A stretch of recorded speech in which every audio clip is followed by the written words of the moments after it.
All right, looking pretty good today. In fact, I think today is going to be one of the better days of the week. High pressure now building in just back to our west. We're going to have this clockwise motion around this. So hopefully that means we can keep some of that dry air in place as long as possible. Dew point temperatures will be at their lowest for us today. They will start to increase as we get into tomorrow. You can see this high pressure zone and this clockwise motion around that. So back to our west, it's actually picking up on a lot of that moisture content to the air that's down near the Gulf, and that's pushing it northward, which is why we're already starting to see dew points climb for places like North Dakota up into Minnesota. For us, we've got a dew point of 57, so we're going to be feeling pretty good for most of the day.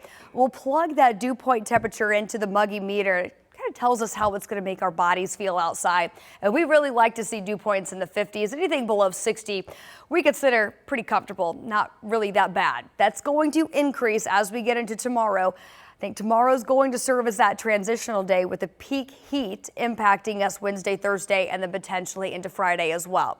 Looking for lots of sunshine now that we are about 10 minutes away from the sun officially coming up. Temperature is going to climb quickly back to the 70s this morning and then eventually into the upper 80s later today. 88 in Indy and 88 in Shelbyville. Lafayette making a run at 90.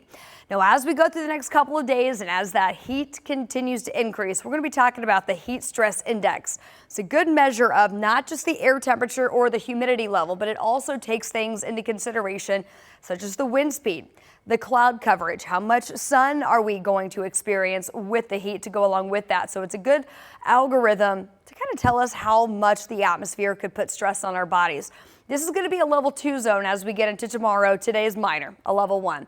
Then as we get into Wednesday, this will continue to increase into that major zone. So the more red, the more difficult it will be to spend extended periods of time outside. And that's going to increase all the way through Ohio and most of the Midwest region. So as we get into that level 3 zone, need to extend those break times in the air conditioning as well as in the shade if we do have to work outside.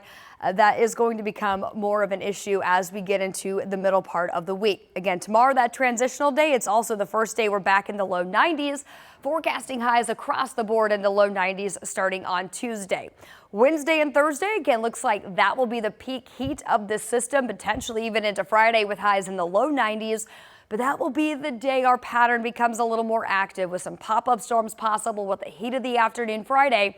And then we're still timing out the arrival of a weak wave that will bring some scattered storms, but hopefully a little break from the heat as we head into this weekend.